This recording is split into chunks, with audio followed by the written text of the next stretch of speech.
Hey everyone, this video is going to be a charm review for Soartastic, and I'm going to have all the links to their channels and all their information down in the description box. So here's the charms that they had sent me, and they came in this little pretty organza bag. And then inside, I'm not sure how many charms there are, but they're all wrapped up in bubble wrap like this with a little bit of Rilakkuma deco tape to keep them together. So I'm just going to go ahead and open this up and show you guys the charms and do the review. So here are the charms that I was sent to do the review on. So I'm just going to start with the smallest one, and it's this tiny little blue and purple, well, blue and lilac kind of a rose. I'm just going to do my eye pin test as always, and they stay in fine, so they're absolutely fine. The only thing I would say is that if you want to keep your charms a little bit more realistic, for example for this rose, maybe try rolling out your clay a little bit thinner, or use the individual petal method. I can put a tutorial somewhere in the description box, just like a standard tutorial for how to make little pomegranate roses.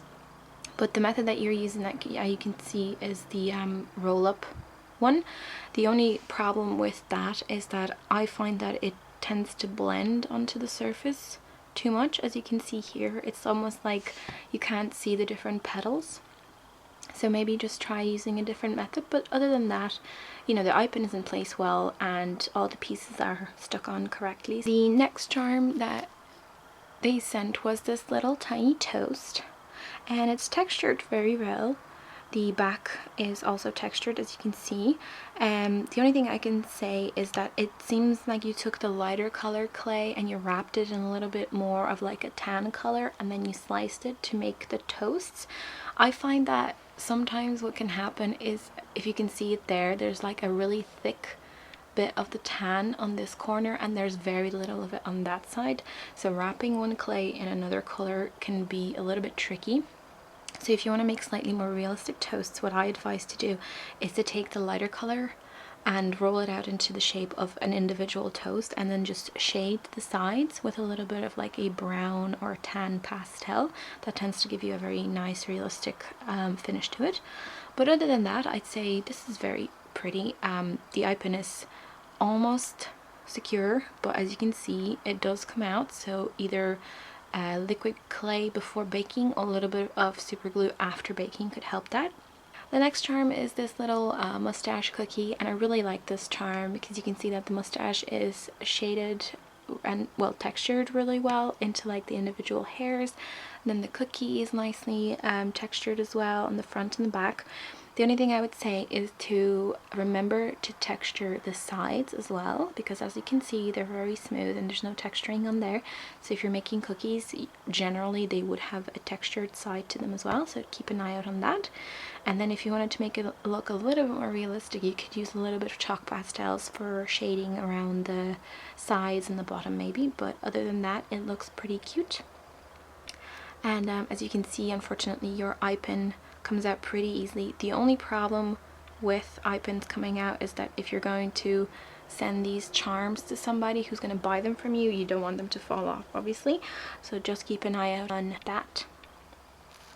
The next charm is this little tiny ice cream scoop, and you can see there it has a little bit of a cherry on the top, I think, and then like a little leaf.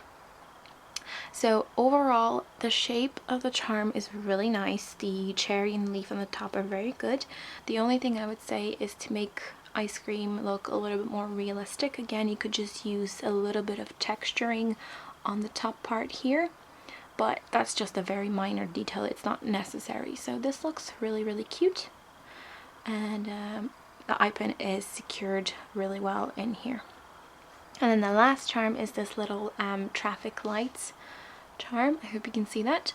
So it's just a black background, and then it has the green, yellow and red lights on it with little faces painted on. The only thing I would suggest is to either use a little bit of some powder or even cornstarch will do to prevent like fingerprints, because I can see that there's quite a few of them. And then just kind of pay attention to making sure that your shape stays round and that overall the whole charm isn't too messy. But other than that, it looks pretty nice. The only thing on the background there is that you can kind of roll it out with your roller or pasta machine, whatever you use, and just smooth out the back so you don't get these little bumps. But it happens to everybody, it's just a baking surface kind of thing. So yeah, overall I'd say you're on a great track to making charms. It's just a matter of picking up a couple of different techniques for certain things. But yeah, thank you for sending your charms, and I hope you liked this review. If you have any more questions, please let me know either in the comments or in the messages. So thanks so much for watching, and I'll talk to you soon, guys. Bye bye.